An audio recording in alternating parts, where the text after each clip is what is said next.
The lights went out on January 8, 2026. Not the electricity, though, that had been failing for months. No, this was different.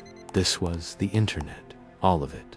Across every province of Iran, from Tehran to Tabriz, from Mashhad to Shiraz, the digital world simply stopped. The regime had pulled the plug. By the time the sun set that Thursday evening, Iran had become an information black hole.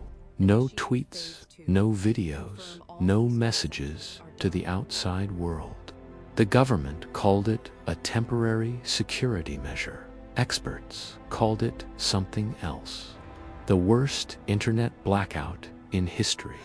But here's what makes this moment so extraordinary, so heavy with historical irony, it almost bends time back on itself. The people who ordered this blackout, who frantically severed every fiber optic cable they could reach, who jammed satellite signals and shut down cell towers, they understand something most of us have forgotten.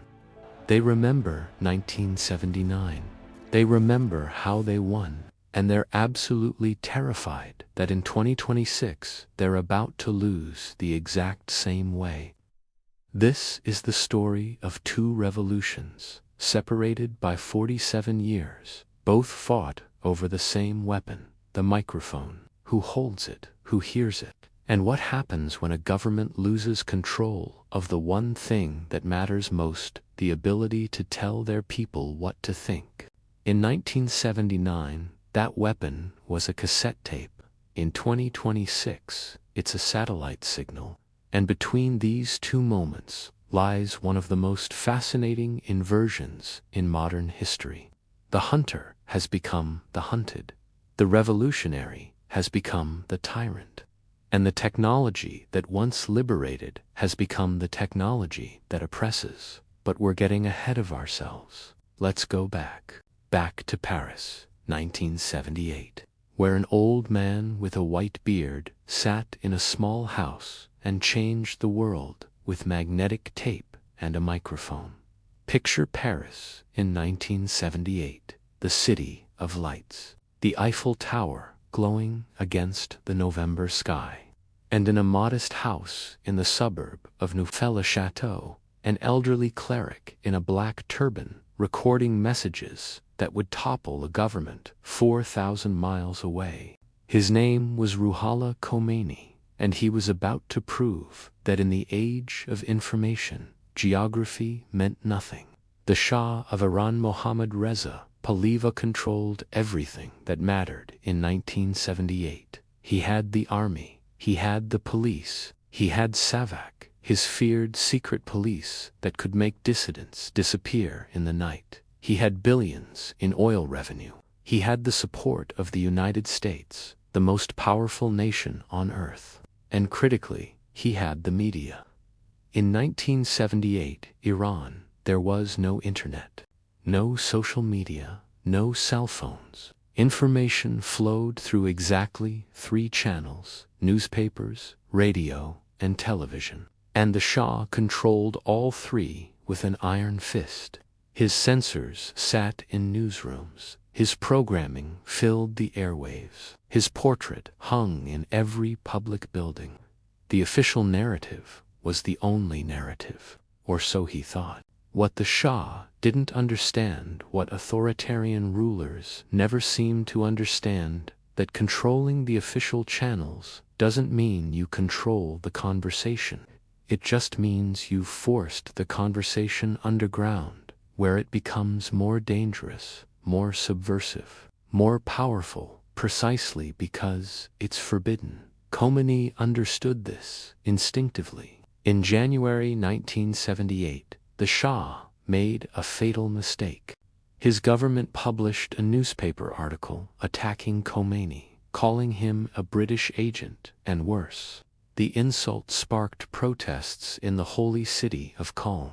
The Shah's forces killed several protesters. This triggered a cycle traditional Shia Islam calls for mourning ceremonies 40 days after a death. And each mourning ceremony became a new protest, which led to new deaths, which led to new mourning ceremonies 40 days later.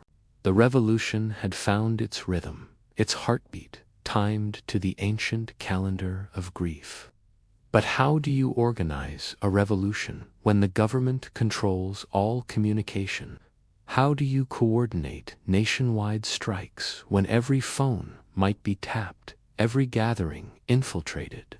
How do you spread your message when the television shows only the Shah's propaganda and the newspapers print only the regime's lies? The answer arrived in the form of a small plastic rectangle, about 4 inches wide and 2.5 inches tall. A cassette tape, cheap, portable, reproducible, revolutionary. Khomeini had been exiled from Iran in 1964, bouncing from Turkey to Iraq before finally settling in France in 1978. The French government, with typical Gallic indifference to Middle Eastern politics, gave him sanctuary. It was supposed to be a backwater, a place of retirement and irrelevance. Instead, it became mission control for a revolution, because France in 1978 had something Iran didn't: freedom of the press.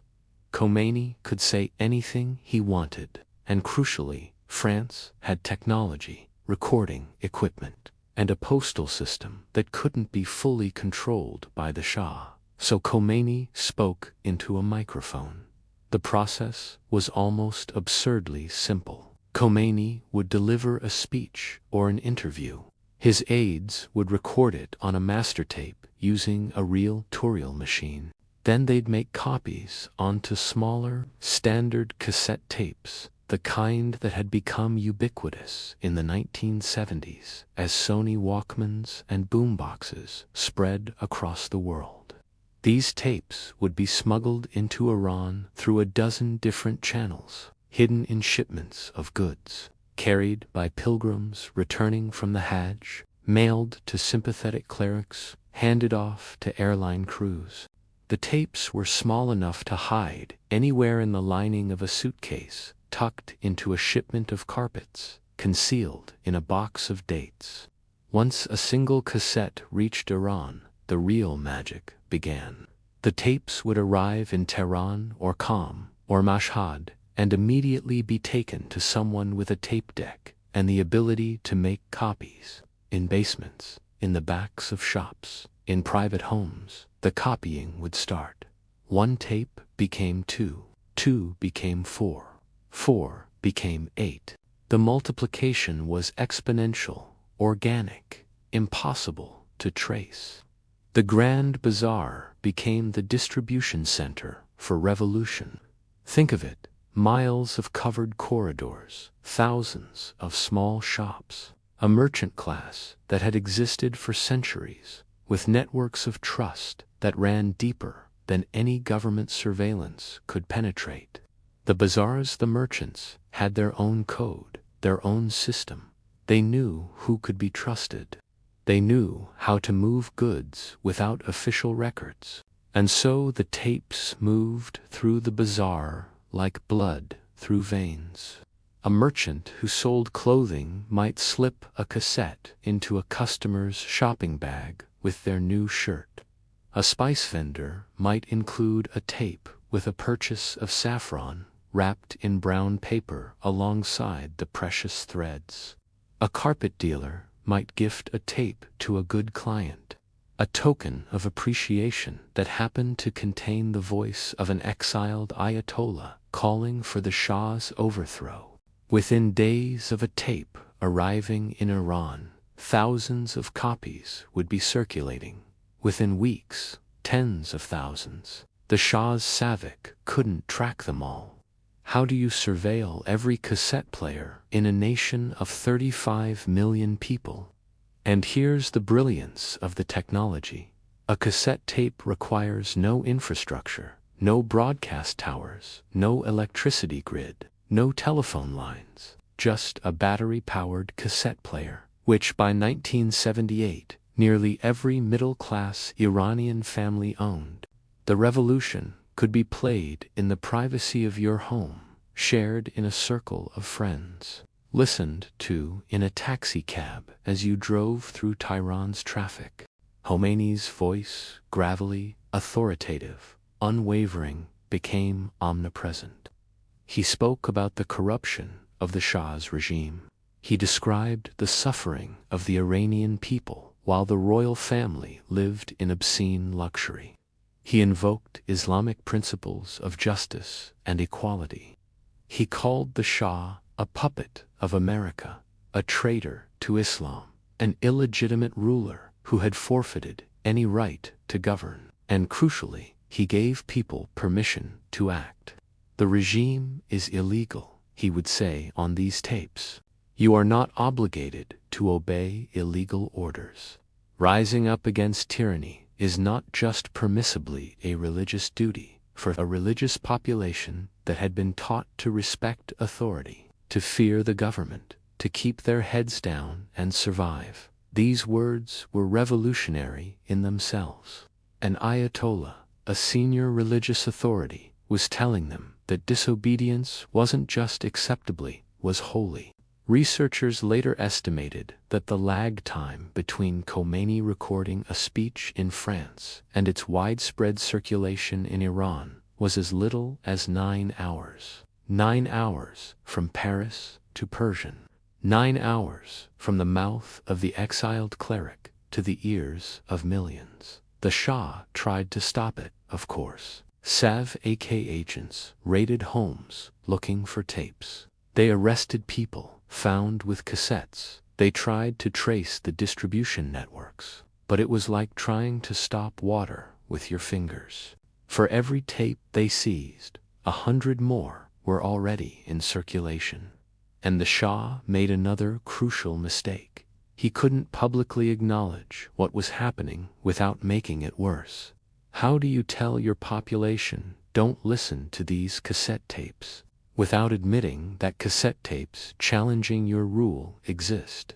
How do you deny allegations on tape without repeating the allegations, spreading them even further? So the Shah's TV channels showed carefully stage-managed celebrations of the regime. His newspapers ran stories about economic growth and the monarch's wise leadership. His radio stations played patriotic songs and government announcements. And in 1 million homes across Iran, people turned down the volume on the official channels and pressed play on a cassette tape player instead. The revolution sounded like this: the mechanical click of a cassette being loaded, the soft whir of tape beginning to move, then the voice crackling slightly from having been copied multiple times, but unmistakable. Khomeini speaking from his exile in France, telling them what their own government wouldn't, the truth. The Shah never understood that he'd already lost the most important battle. Not the battle for the streets that would come later, but the battle for narrative, the battle for meaning, the battle for what people believed about themselves and their country.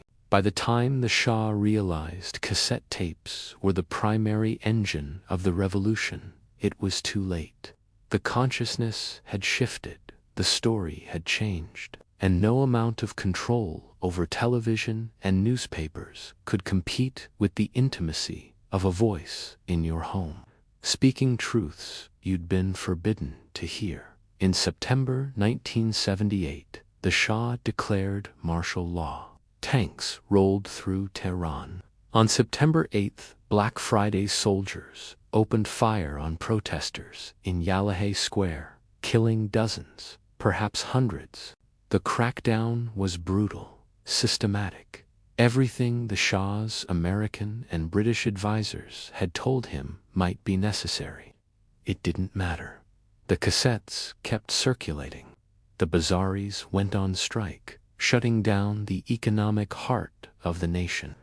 The oil workers walked off the job, cutting the regime's financial lifeline. By December, millions were in the streets. By January 1979, the Shah fled to Egypt. Khomeini returned to Iran on February 1, 1979, on a chartered Air France flight. They say 2 million people lined the streets from the airport to Tehran to welcome him. He'd been gone for 15 years. Few of the cheering crowds had ever seen him in person, but they all knew his voice. They'd heard it on those cassettes, copied and recopied, until the quality was terrible, but the message was clear. He had spoken to them from exile, and they had listened. And together, through the simple technology of magnetic tape wound around 2 small spools inside a plastic case, they had toppled a king. Let's pause here and think about what actually happened in 1978-79. Strip away the ideology, the religion, the geopolitics, and look at the pure mechanics of information flow. The Shah had centralized communication. He'd created a hub-and-spoke system where the government sat at the center, controlling what information went out to the population. It was efficient. It was powerful. It had worked for decades. Khomeini did something different. He created a network, a distributed, decentralized system where each person with a cassette tape and the ability to make copies became a broadcaster in their own right. The system had no single point of failure because there was no center to destroy. It was organic, adaptive, nearly impossible to kill. This pattern repeats throughout history. Every major revolution in the information age has happened because insurgents found a way to root around centralized control. The Protestant Reformation succeeded because Martin Luther's 95 Theses could be printed and distributed faster than the Catholic Church could suppress them. The printing press and other copying technology broke the Church's monopoly on religious truth. The American Revolution was fueled by pamphlets. Thomas Paine's Common Sense sold 500,000 copies in a nation of only 2.5 million people. The British controlled the major newspapers, but they couldn't control every printing press, every distribution network. The revolutionary thought spread like wildfire through paper. The Soviet Union collapsed in part because fax machines and semistats secretly copied books, allowed dissidents to share information the state media wouldn't broadcast. The Eastern Bloc regimes could jam radio signals from the West, but they couldn't stop people from typing up news articles and making physical copies to pass hand to hand. Every time, the same pattern: centralized control versus distributed networks. And every time, given enough time and the right technology, the networks win. But this is crucial. The victory isn't permanent, because the people who win revolutions learn the same lesson, and they try to make sure it never happens to them. Which brings us back to Iran, 2026. Reza Pahlavi was 16 years old when his father fled Iran. He was training as a fighter pilot in the United States, preparing to one day serve in the Iranian Air Force. Then came the revolution. Then came Khomeini's return. Then came the Islamic Republic that replaced the monarchy his family had ruled for half a century. He never went home. For 47 years, Reza Pahlavi has lived in exile, first in Egypt, then Morocco, then America. He married, had children, watched from afar as his homeland transformed into something his father wouldn't recognize. The Shah died in 1980, still in exile, still convinced the Americans would restore him to power. They didn't. Reza Pahlavi calls himself the Crown Prince, though there's no crown and no kingdom. Some of his supporters want to restore the monarchy. He himself says he supports democracy, a referendum, letting the Iranian people choose their government. But all of that is somewhat beside the point in January 2026. Because, right now, Reza Pahlavi is doing something that must feel like the universe's most perfect irony. He's sitting in America, making videos and broadcasts that are being transmitted into Iran while the government desperately tries to block them. Sound familiar?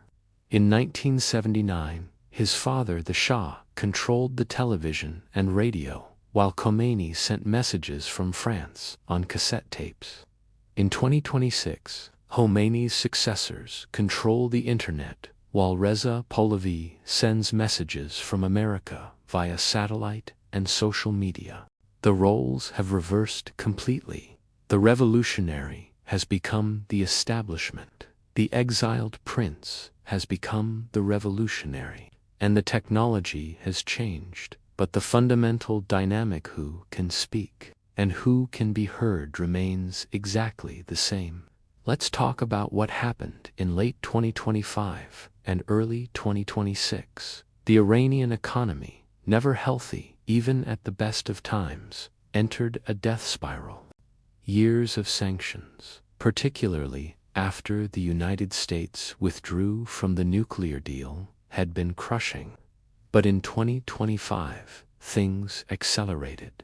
The Iranian rial, which had already lost most of its value over the previous decade, collapsed completely. In June 2025, it was trading at around 900,000 to $1. By December 2025, it hit 1.42 million to the dollar. That's a 56% loss of value in 6 months. Imagine you're an ordinary Iranian. You have savings worth $1,000 in June. By December, those same savings are worth $440. Your money, your security, your ability to plan for the future, evaporating like water on hot pavement. Food prices went insane. Cooking oil, once affordable, became a luxury. Chicken, a staple protein, doubled and tripled in price. Families that had considered themselves middle class found themselves making choices about whether to buy meat this week or medicine. The government tried cash handouts, $7 per month to every citizen. $7. In a country where food inflation was running at 72% year over year, $7 was an insult that felt like mockery. The protesters who took to the streets on December 28, 2025, weren't radicals. They weren't political activists. They were shopkeepers, the bazaars, the same class that had helped bring down the Shah. The same merchants who had shut down the Grand Bazaar in 1978 and 1979, cutting the economic heart out of the old regime. They'd been loyal to the Islamic Republic. They were supposed to be the regime's base, religious, traditional, the kind of people who went to Friday prayers and respected the clergy. But they were also merchants, and merchants understand numbers. They understand when the math doesn't work anymore, when the system has become unsustainable. So they closed their shops. The Grand Bazaar in Tehran, miles of covered corridors filled with thousands of shops selling everything from spices to jewelry to electronics, went dark. The shopkeepers stood outside and started chanting. Not religious slogans, not political theory. Simple, clear economic grievances. We can't survive. The currency is worthless. The government has failed us. Within days, the protests spread. Tehran, Shiraz, Mashhad, Isfahan, the major cities erupted first, then smaller towns, then villages. University students joined. Young people facing unemployment and inflation they hadn't caused and couldn't escape. Workers whose wages hadn't kept pace with prices. Retirees whose savings had turned to dust. The slogans shifted. Started economic. We can't afford bread. Became political. Death to the dictator. The dictator being Ayatollah Ali Khomeini, the supreme leader who had ruled Iran since 1989, who had succeeded Khomeini himself, who held absolute power over the Islamic Republic. The chants echoed the 1979 revolution. Death to the Shah became death to the supreme leader. The same rhythm, the same rage, 47 years later. And something else happened, something that stunned observers. Protesters started chanting for Reza Pahlavi. Not everyone. The opposition movement in Iran is diverse, fractious, full of competing visions. Some want democracy, some want federalism, some want a return to monarchy, some want secular government, others want reform within an Islamic framework. There's no unified alternative, no single opposition leader everyone agrees on. But Reza Pahlavi has become a focal point, a symbol, if not necessarily a leader everyone wants to follow. His social media presence, active on Twitter, Instagram, YouTube, has positioned him as the most visible alternative to the current regime. He gives interviews to foreign press. He meets with politicians in Washington. He's become the face, rightly or wrongly, of the opposition to the Islamic Republic. On January 8, 2026, as protests entered their second week and showed no sign of stopping, Reza Pahlavi made a statement from his home in the United States, calling on Iranians to escalate. Kurdish political parties issued similar calls. The protests, which had been large but somewhat contained, exploded into something unprecedented. All 31 provinces of Iran saw demonstrations. Estimates suggest millions were in the streets. The regime panicked, and they did what the Shah never could in 1979. They shut down the internet. Let's be clear about what happened on January 8, 2026. This wasn't a localized outage. This wasn't a few cities losing connectivity during protests. This was a nationwide, systematic shutdown of digital communication across an entire nation of 88 million people. Iran went dark. Within hours, internet connectivity in Iran dropped to less than 1% of normal levels. 1%. Cell phone service was crippled. International calls became nearly impossible.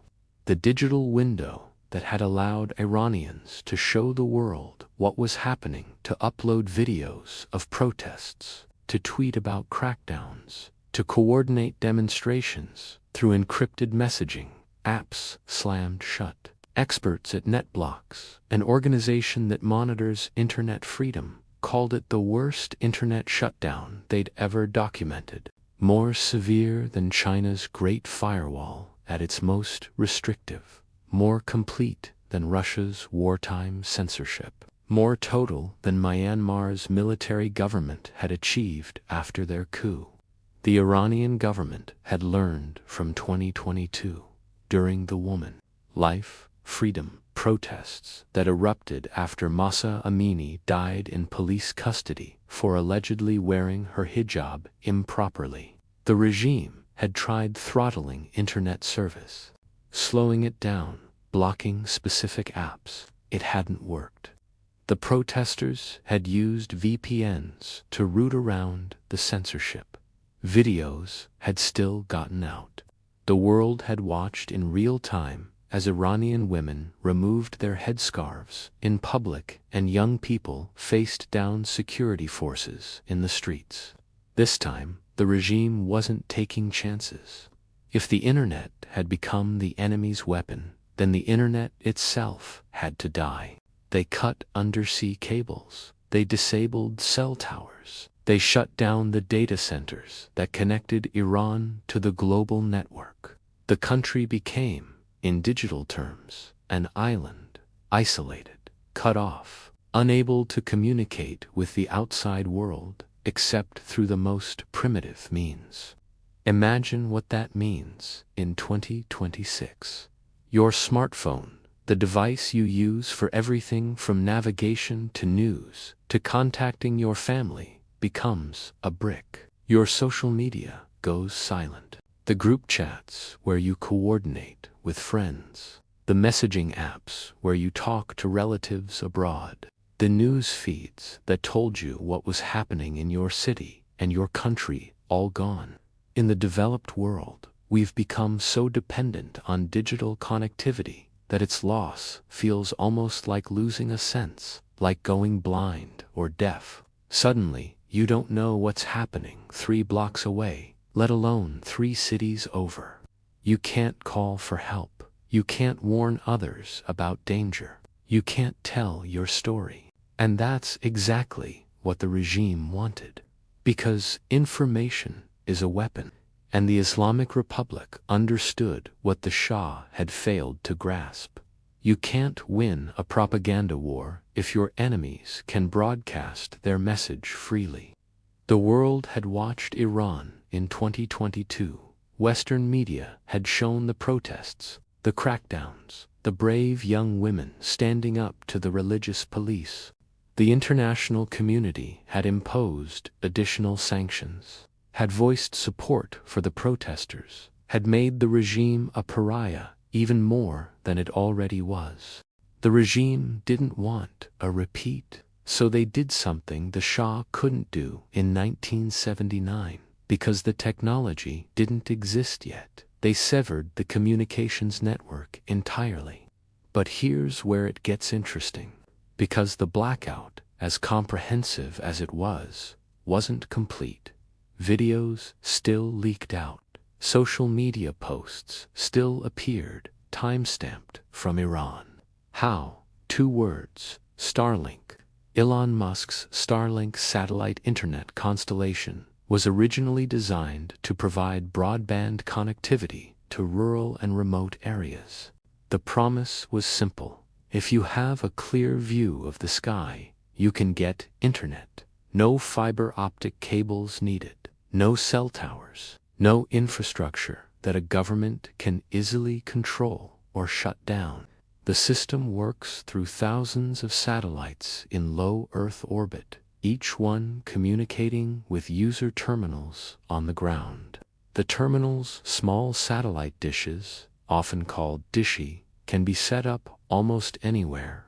They're portable, relatively affordable by satellite internet standards. And critically, for our story, they bypass all ground-based infrastructure. Starlink hadn't been available in Iran officially.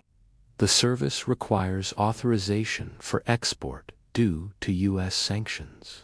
But technology has a way of flowing across borders, regardless of what laws say, through third countries, through black markets, through activists with connections and money. Starlink terminals had been making their way into Iran.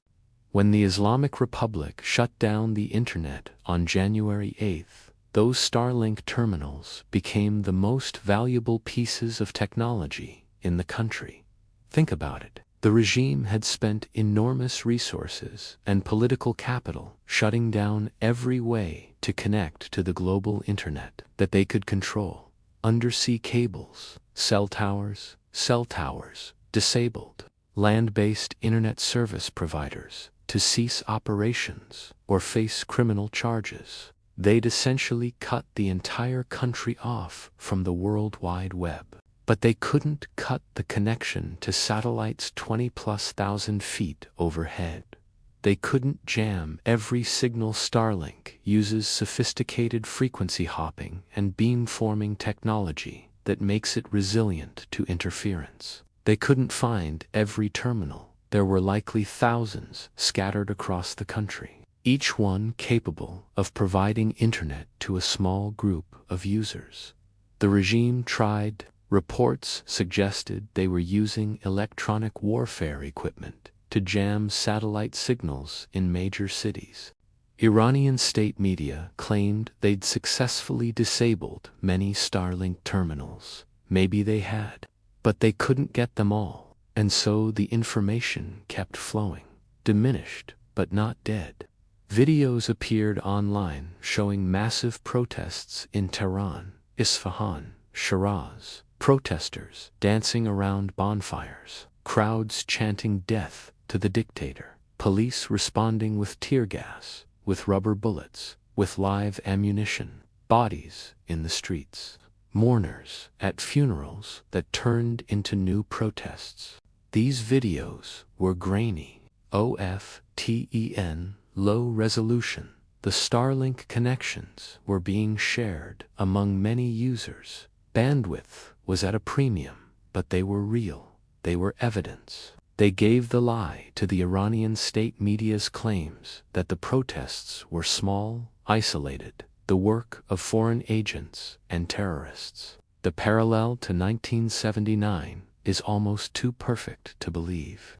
In 1979, Khomeini's cassette tapes were physical objects that couldn't be stopped by the Shah's control of broadcast media. In 2026, Starlink signals are electromagnetic waves that can't be stopped by the Islamic Republic's control of ground infrastructure. Different technology, same principle. Information wants to be free, and it will root around attempts to contain it. Reza Pahlavi, speaking from his home in suburban Washington, posted videos that some Iranians could still access through Starlink.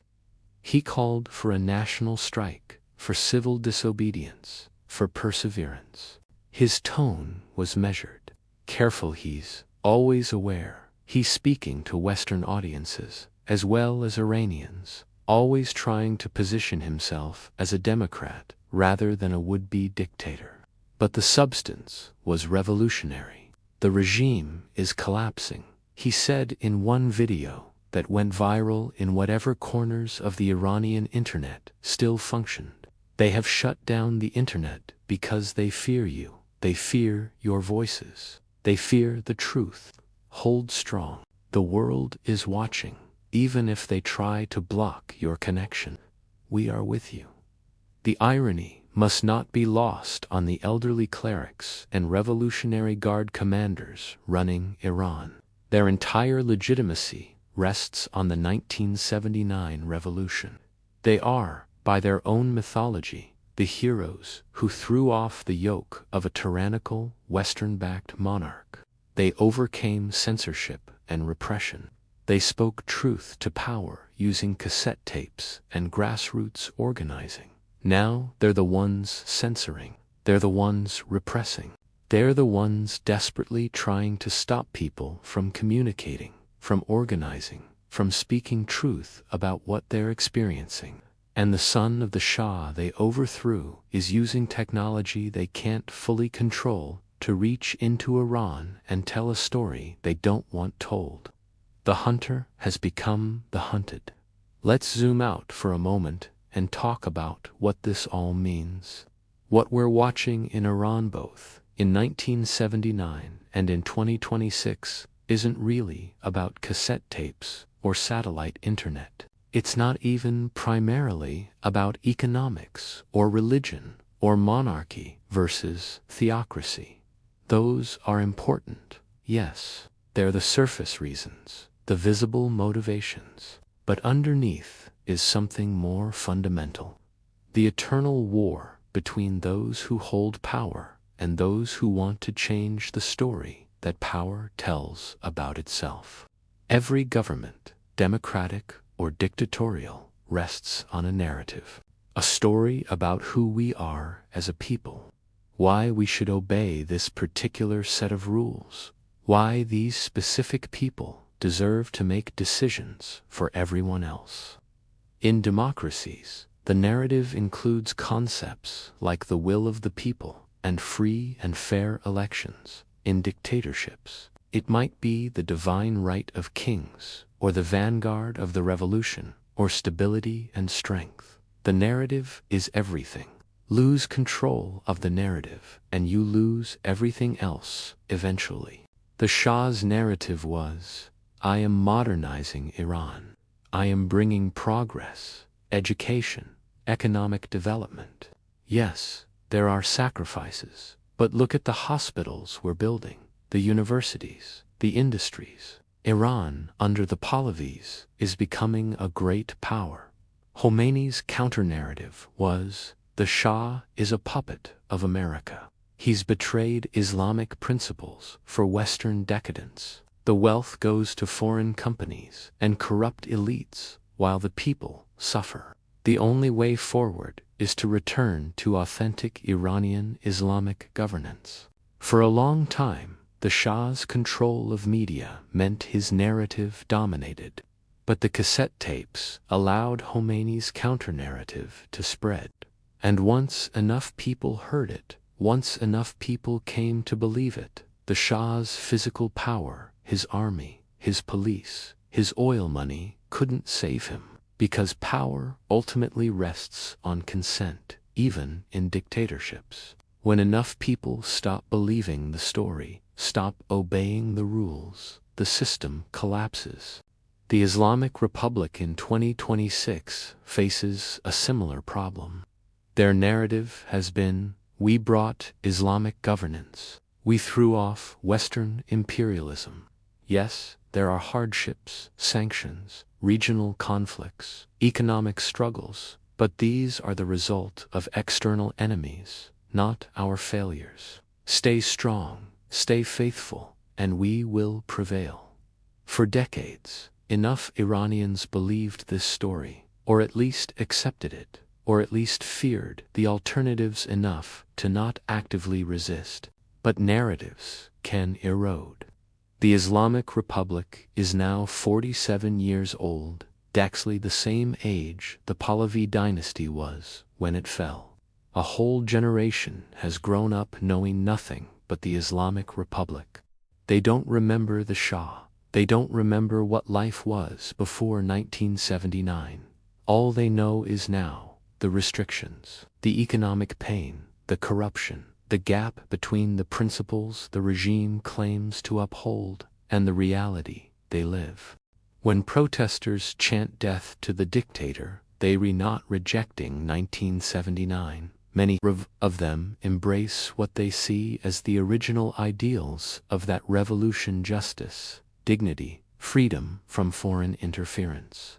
What they're rejecting is what the revolution became: the theocracy, the morality police, the mandatory hijab, the elections where only approved candidates can run, the supreme leader who can overrule everyone and everything.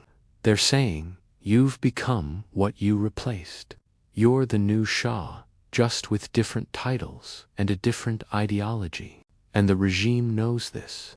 They know it because they lived through this exact same dynamic in reverse. They remember being the insurgents, the ones with the counter-narrative, the ones using new technology to root around official censorship. They know how the story ends if they lose control of the narrative.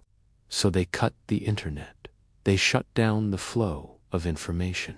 They arrest protesters by the thousands. They open fire with live ammunition. They declare victory on state television while protests rage in the streets. But here's what authoritarians always forget. Censorship works in the short term but fails in the long term because people remember what they saw before the blackout. They remember the videos of protests. They remember the stories of economic collapse. They remember their own experiences of trying to afford food, of seeing their currency become worthless, of watching their children face a future with no opportunities.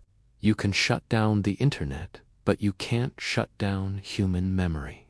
You can block Starlink, but you can't make people unsee what they've already witnessed. You can arrest the protesters, but you can't arrest the idea that has already taken root, that the current system isn't working, that change is necessary, that resistance is possible.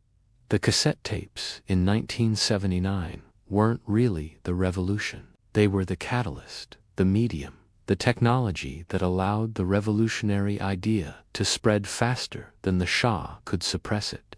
The real revolution was in the minds of millions of Iranians who came to believe a different story about who they were and what their country should be. Starlink in 2026 is playing a similar role.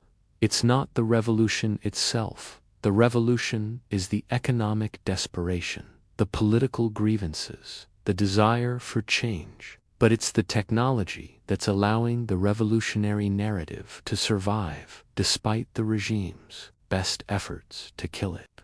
So here's the question everyone wants answered. Will the Islamic Republic survive this? The honest answer is, nobody knows. History doesn't repeat exactly, and revolutionary moments are inherently unpredictable. But let's look at what we do know. The 1979 revolution succeeded for several reasons. The Shah lost his base. The bazaars, who had traditionally supported the monarchy, turned against him because of economic policies and corruption. The clerics, who had religious authority and networks of mosques across the country, united against the regime. The students and intellectuals, who wanted democracy and freedom, joined the protests, even though they didn't necessarily share the clerics' vision. The workers went on strike, particularly the oil workers, cutting the government's revenue. The military, when the moment of crisis came, refused to massacre protesters on the scale that would have been necessary to suppress the revolution. Some soldiers defected, others simply stood down. The Shah fled, not because he was physically forced out, he still had loyal military units, but because he'd lost the will to fight, and didn't believe he could win without causing a bloodbath that would destroy whatever legacy he hoped to preserve. In 2026, some of these factors are present, some aren't. The bazaris have turned against the Islamic Republic, just as they turned against the Shah. That's significant. The merchant class in Iran has always been politically powerful, and when they close their shops and go on strike, they cut the economic blood flow of the country. The clerical establishment is split. Some clerics support the protests, arguing that the regime has betrayed Islamic principles. Others remain loyal to the supreme leader, either out of conviction or self-preservation. This is different from 1979, when the clerical establishment was largely united against the Shah. Students and young people are absolutely in the streets, just as they were in 1979. Maybe more so, because the Iranian population skews young. The median age is about 32. A huge chunk of the population has no memory of the Islamic Republic's founding, no emotional investment in its revolutionary origins. Workers are striking in some sectors, though not as comprehensively as in 1979. The economy is a mess, but it's been a mess for years. People have adapted, found ways to survive. Whether they're willing to risk their livelihoods for an uncertain revolutionary outcome remains to be seen. The military and the Revolutionary Guards are the big question mark. These are professional forces with billions in economic interests. The Revolutionary Guards essentially run a business empire inside Iran, controlling huge swaths of the economy. They have every reason to defend the status quo. Unlike in 1979, when many soldiers were conscripts who sympathized with protesters, the security forces in 2026 are more ideologically committed and more ruthless. There have been reports of defections, of soldiers refusing orders, of police officers standing down. But there have also been reports of brutal crackdowns, of security forces firing on protesters with lethal intent. The kill count nobody knows exactly, but estimates range from hundreds to thousands, suggests the regime is willing to use violence on a scale that might have given the Shah pause. The international dimension is also crucial. In 1979, the United States, under President Carter, ultimately abandoned the Shah. Carter, a human rights advocate, was uncomfortable with the level of repression that would have been necessary to keep the Shah in power. When the Shah asked if he could count on American support to crush the protests, The answer was ambiguous at best. In 2026, President Trump, about to begin his second term, has made very different noises. He's threatened military action if Iran attacks American interests. He's called the Islamic Republic an evil regime. He's suggested the United States would support regime change, though he's been vague about what form that support would take. This is a double-edged sword for the opposition. American support might provide cover, might make it harder for the regime to crack down without international consequences. But it also allows the regime to paint the protesters as foreign agents, as tools of American imperialism, which could cost them support among nationalistic Iranians who don't love the Islamic Republic, but also don't want to be seen as collaborators with Washington. Reza Pahlavi tries to navigate this carefully. He meets with American politicians, but insists he's not seeking foreign intervention.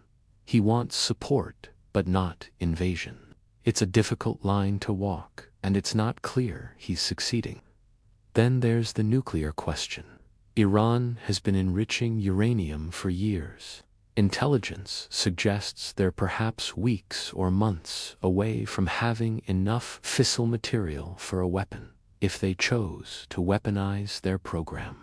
Does a regime on the brink of collapse accelerate toward nuclear weapons as a last-ditch deterrent? Does the existence of a domestic revolution make foreign powers more or less likely to take military action? These are the variables that make prediction impossible. But let's talk about one more factor, perhaps the most important: belief. Revolutions succeed when people believe they can succeed. When enough people stop thinking the government is too powerful, resistance is futile, and start thinking we outnumber them, we can win, change is possible. The cassette tapes in 1979 created belief. Every speech from Khomeini that people heard in secret, shared among friends, discussed in whispers, each one reinforced the idea that resistance was spreading, that others shared your grievances, that you weren't alone. The technology created a feedback loop of hope. Starlink in 2026 might be doing the same thing. Every video that makes it past the blackout, every message that gets through, every proof that the censorship isn't completed reinforces the belief that the regime can't fully control the narrative anymore, that the truth is getting out, that the world is watching, that victory might be possible. But belief isn't enough if the security forces remain loyal and willing to use unlimited force. Belief isn't enough if the economy limps along just above the threshold of complete collapse. Belief isn't enough if the opposition can't unify around a vision of what comes after. If different factions spend more time fighting each other than the regime, the Shah fell because, in the end, he lost belief. He didn't believe he could win without destroying the country in the process. He didn't believe his own narrative anymore. If the Islamic Republic's leadership still believes they're defending Islam, believes they're protecting Iran from foreign enemies, believes they can weather this storm just as they've weathered previous crises, they might survive. They might kill enough people, arrest enough dissidents, wait out the protests until economic exhaustion and fear break the will to resist, or they might not. History might rhyme. The revolution that came to power through cassette tapes might fall to satellite internet. The exiled Ayatollah's successors might flee just as the Shah did, victims of the same forces they once used to seize power. Let's come back to where we started. The internet blackout of January 8, 2026. Why did the Islamic Republic panic and cut the cord? Because they remember 1979. They remember that the Shah controlled the official channels, but lost the information war. They remember that physical tapes passed hand to hand brought down a monarchy. They know the power of the microphone. They know that whoever controls the narrative ultimately controls the revolution. In 1979, they had the microphone. Khomeini's voice on cassette tapes, speaking truths the Shah wouldn't allow on television or radio, giving people a counter-narrative, an alternative story about what Iran was and could be.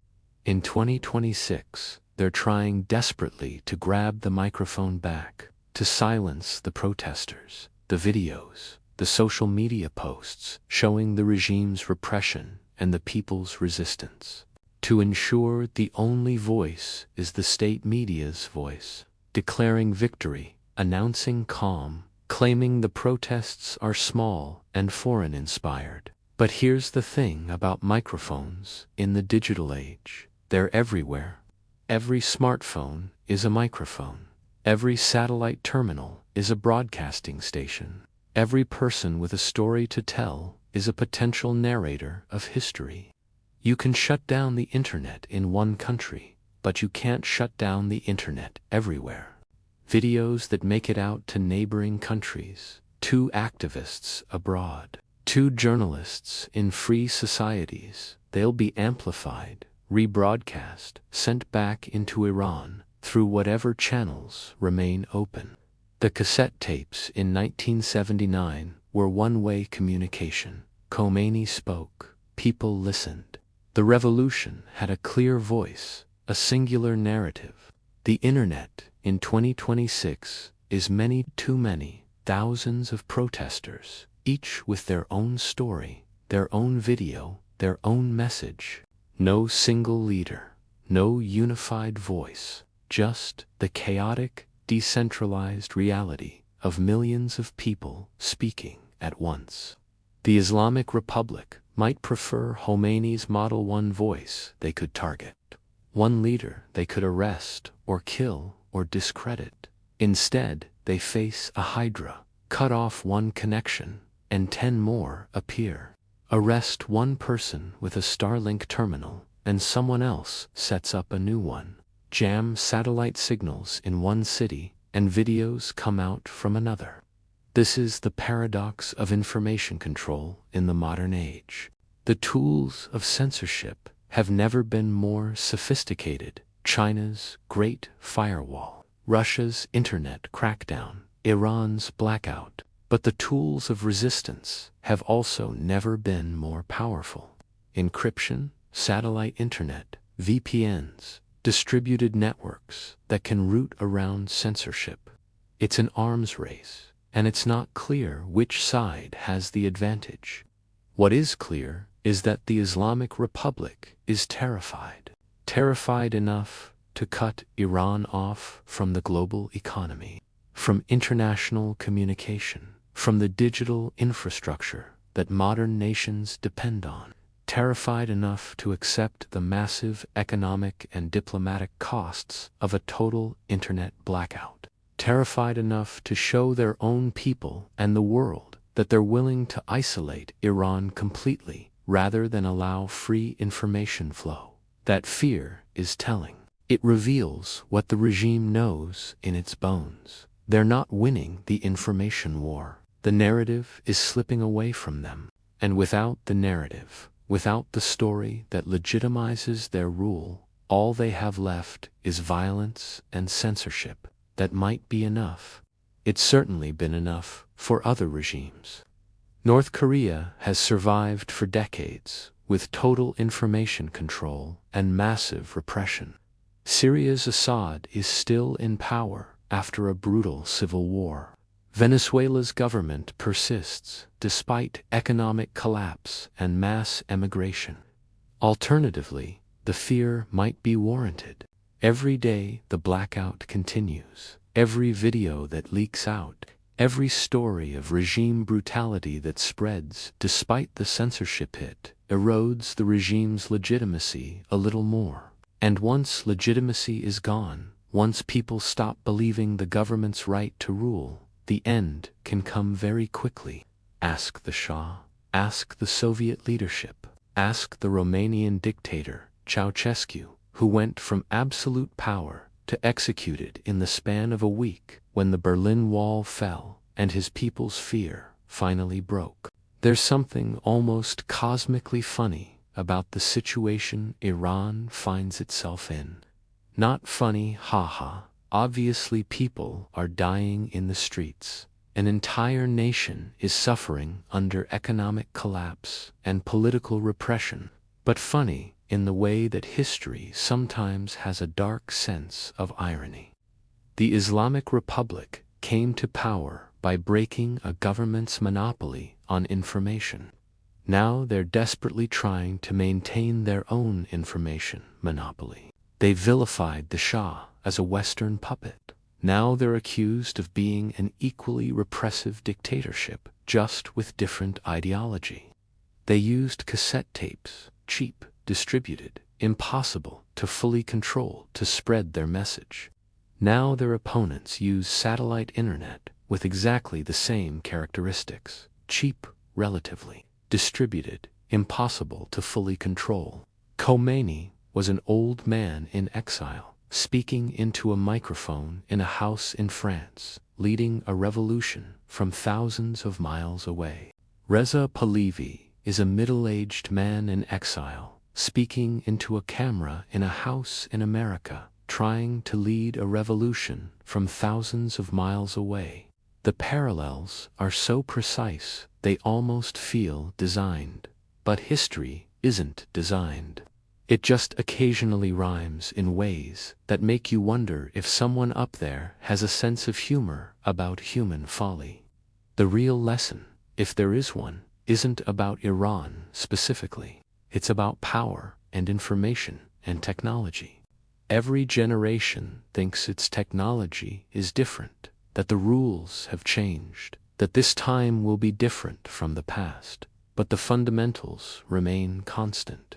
People want to be heard. People want to tell their own stories. People resist when their narratives are suppressed and their voices are silenced. Governments want control. They want to manage the narrative, to present a unified story about who we are and why the current arrangement is legitimate and just. They will use whatever technology is available to maintain that control. And insurgents, dissidents, revolutionaries will use whatever technology is available to break that control. Printing presses, cassette tapes, fax machines, the internet, satellite communications, whatever works, the technology changes. The dance remains the same. In 1979, a simple piece of plastic with magnetic tape inside changed the course of history. In 2026, a satellite dish the size of a pizza box might do the same. Different tools, same story.